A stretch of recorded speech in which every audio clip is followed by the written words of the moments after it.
Well, listen to this. The New York Times is giving us a new look at Vice President Harris's priorities. I could not believe this when I read it. Just weeks after being sworn in as vice president, Harris paged through intelligence reports. And guess what she chose to focus on? Not China, not Russia, not North Korea. No, gender. The Times reports that, in part, quote, Kamala Harris was struck by the way two female foreign leaders were described. The reports use adjectives that, in her view, were rarely used to describe male leaders. Harris then decided the best use of her time was to look deeply into this.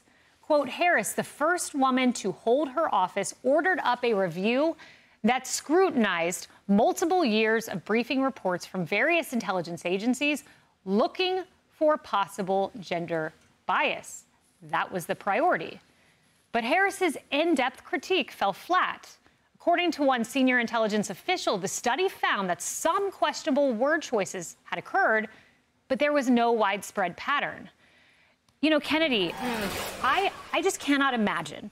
You get in, you're vice president of the United States, you're sitting there, you get intelligence reports, and I would be looking for intel on Russia, which happened to invade Ukraine, China, which was eyeing Taiwan, any of our adversaries, North Korea, for instance. She's looking at gender bias and adjectives to describe former leaders? Yeah, that was the primary thrust of her editorial process. Instead of learning the intelligence itself, which is absolutely critical to the mission of being vice president of the United States. As we know, she has had a 90% plus exodus of people from her office over her time as vice president. And one of the biggest complaints they had was she doesn't read her intelligence briefings. So she was not internalizing the content of these briefings, which, you know, would probably send terror down of any of our spines if we knew what was really going on in the world.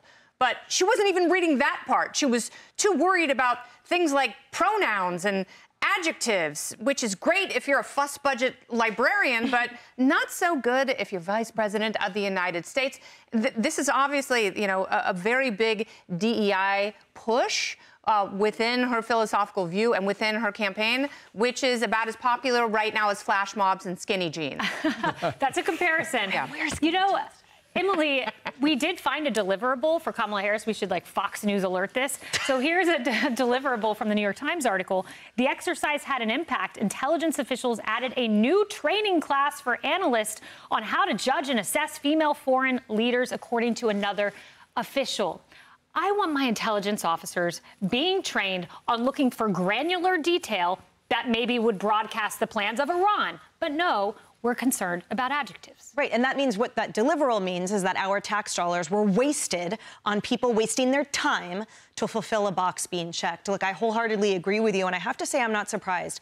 We noticed this, for example, remember, when we had the meetings in Europe, when she refused to meet with the spouses of the heads of state over there, saying, I am a United States official, I am not a first lady. She is obsessed with the gender delineation. She is obsessed with simply patting herself on the back for it, not for actually making real strides.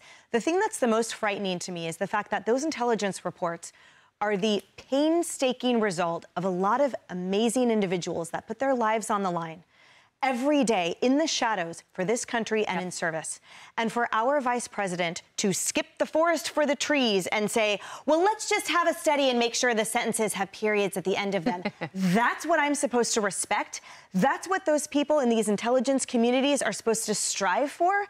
Right now, our tax dollars are being squandered as the culture in these agencies have been totally transformed, transmutated into no possibility of a promotion without making sure you got your DEI training in, making sure that there's no possible way you can thrive as an actual member of this intelligence agency through the values and the skills that we hope that they have, unless they first have gone through bias, unless they first have made sure they have pronouns on their emails. It is a frightening, derogatory display of the way this person has squandered our agencies. Bill, the piece goes on to say that she made this a priority throughout the administration, that she routinely talked about gender issues in various realms. It was almost pervasive. And it's striking because it's so different from how we hear her on the campaign trail, where she eschews any question about sexism or gender. and tries to focus on policy. Listen, I know I'm outnumbered for a reason here, so maybe I should not weigh in on this particular topic because I do want to come to work tomorrow. No, go ahead and mansplain, Bill. Actually, kind of, I'm not going to.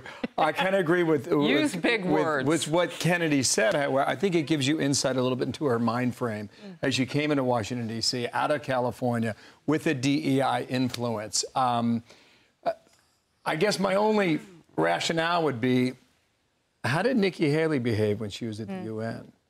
Not like that. How did Hillary Clinton behave when she had access to a lot of power, either through her Senate office in New York or also through as First Lady under Bill Clinton?